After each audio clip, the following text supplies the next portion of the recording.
মুক্তিযুদ্ধের চেতনার কথা বলি, শহীদের কথা বলি, সেই সব শহীদের কথা ভুলে গেলাম, মুক্তিযুদ্ধের চেতনার কথা ভুলে গেলাম। চেতনাতে সদ্য স্বাধীন দেশকে করার, মানুষের এই শিক্ষা, চিকিৎসা, বাসস্থান এগুলো ব্যবস্থা করার, সেগুলি না করে তখন তারা কি করে চিরস্থায়ীভাবে ক্ষমতায় থাকা যায়, সেই জন্য 1975 সালে তারা সংসদে সকল দল নিষিদ্ধ করে আইন পাশ করলো। এক দল বাদশাহ আইন পাশ করলো, আপনারা দেখেছি, একদল বাদশাহ। এবং যাতে একদল হলে কেউ সমালোচনা করতে না পারে, লিখতে না পারে, সেই জন্য আমাদের অনেক সংবাদপত্র বন্ধ করে দিয়ে মাত্র 4টা সরকারের নেতৃত্বে 4টা সংবাদপত্র রাখলো, যেটা সরকারের কথা ছাড়া কোনো কথা বিরোধী কোনো মন্তব্য প্রকাশ করার সুযোগই নেই। কেউ যদি করতে চায় সেই সুযোগ নেই, সরকার নিয়ন্ত্রণ করতে সেগুলি মাত্র 4টা সংবাদপত্র। ফলে যেখানে কর্মসংস্থান সৃষ্টি করার কথা সেখানে বেকারত্ব সৃষ্টি হলো, অনেক সাংবাদিক বেকার হয়ে গেল, আপনারা দেখেছেন। সে বেকারত্ব সৃষ্টি হলো, ফলে দেশে একটা অরাজকতা সৃষ্টি হলো। আপনারা দেশে মাত্র 10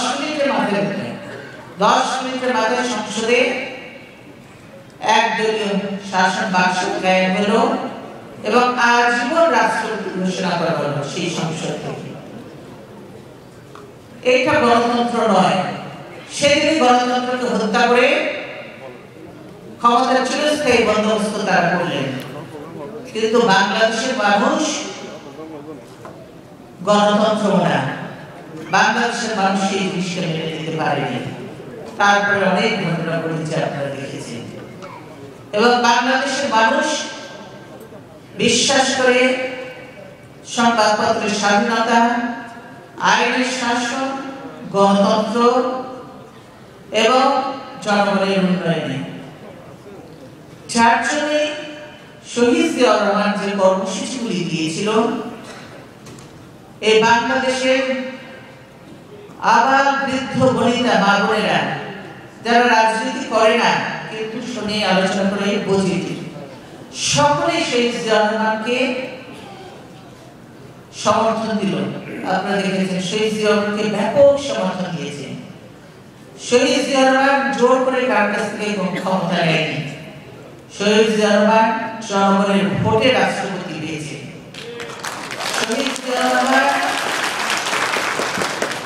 গণভোট করেছে, গণভোটে জনগণ সেখানে ভোট দিয়ে থাকে, রাষ্ট্রপতি বানিয়েছে এবং তার কর্মসূচিগুলিকে সমর্থন দিয়েছে। সেভাবেই তিনি জনগণের সমর্থন নিয়ে কাজ করেছিলেন এবং এই কর্মসূচিগুলো অত্যন্ত জনপ্রিয় হয়েছিল। অতি অল্প সময়ের মধ্যে কিন্তু আপনারা দেখেছেন যে দুর্ভিক্ষের দেশ ছিল, সেই দুর্ভিক্ষের দেশে প্রতিটি মানুষের জন্য খাদ্যের ব্যবস্থা হয়েছিল, কর্মসংস্থান হচ্ছিল, বস্ত্রের ব্যবস্থা হয়েছিল এবং সর্বোপরি যে শিক্ষা, সেই শিক্ষার জন্য তিনি ব্যবস্থা করেছিলেন। আর অন্য সময় শুধু শিক্ষা তো ছিলই না, শিক্ষা ব্যবস্থাকে ধ্বংস করা হয়েছিল, নকল করে সেভাবে পাশ করা হতো, সার্টিফিকেট দেওয়া হতো।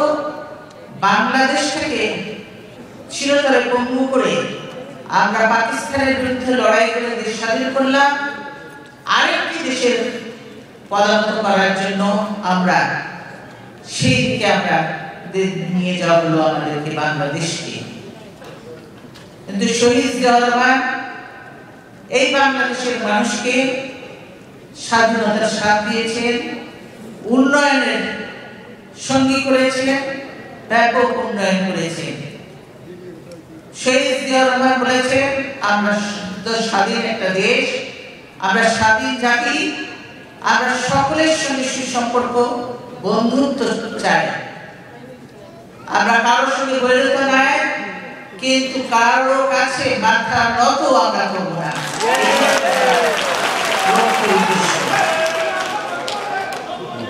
এবং অনেক আপনারা দেখেছেন স্বাধীনতার পরে অনেক দেশই কিন্তু বেশ কয়েকটা দেশ কিন্তু আমাদেরকে স্বীকৃতি দেয় নাই বাংলাদেশ স্বাধীন হওয়ার পরেও।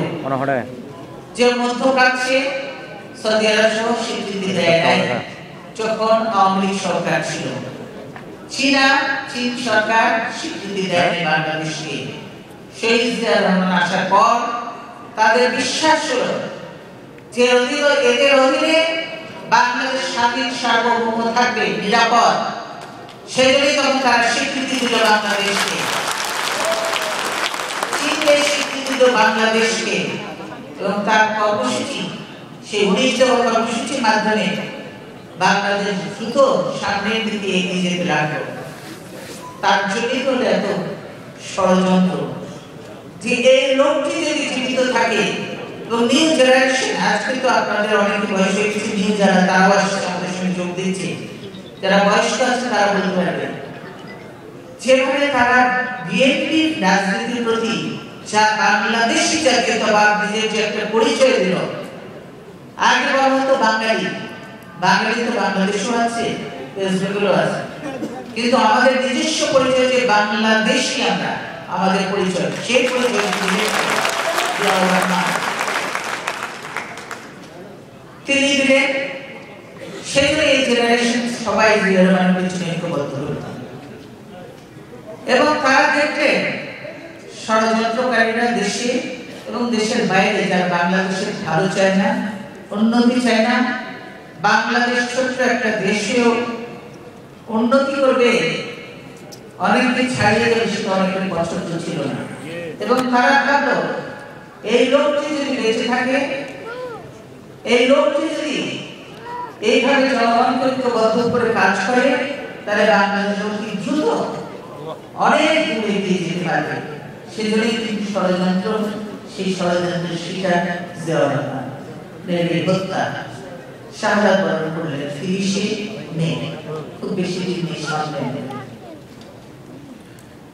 কারণ তারা ভেবেছিল জিয়া রহমানকে হত্যা করলে বিএনপি একটা নতুন দল, অনেক দল থেকে এই দলে এসে যোগদান করেছে, অনেক জ্ঞান এসছে, তো জিয়া রহমান না থাকলে এই দল আর থাকবে না।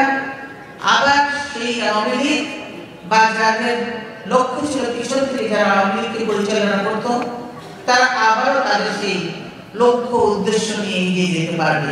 সেজন্য তারা ভেবেছিল বিএনপি শেষ হয়ে যাবে। কিন্তু সেই জিয়া রহমান যে আদর্শ দিয়ে গিয়েছিল, মুরব্বীরা বয়স্ক যারা তারা বুঝিয়েছিলেন, ইয়াং যারা আছে তাদেরকেও তিনারা বুঝিয়েছিলেন, যার জন্য কিন্তু বিএনপি ভেঙে যায় নাই বা বিএনপি শেষ হয়ে যায় নাই।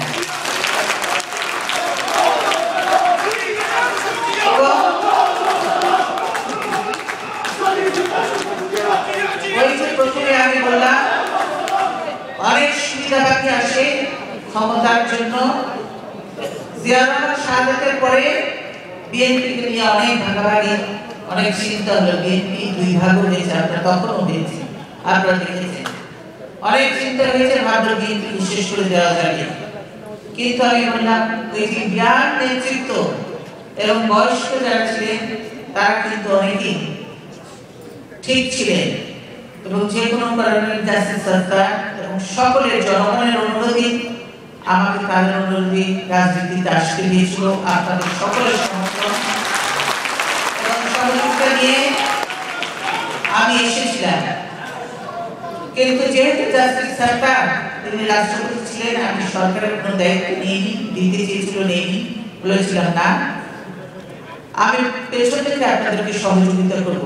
কিন্তু জাস্টিস সরকারের সঙ্গে যারা ছিল তাদের মধ্যেও কিছু 2 নম্বরই লোক ছিল, যার জন্য জাস্টিস সরকারও সঠিক পথটি পাননি,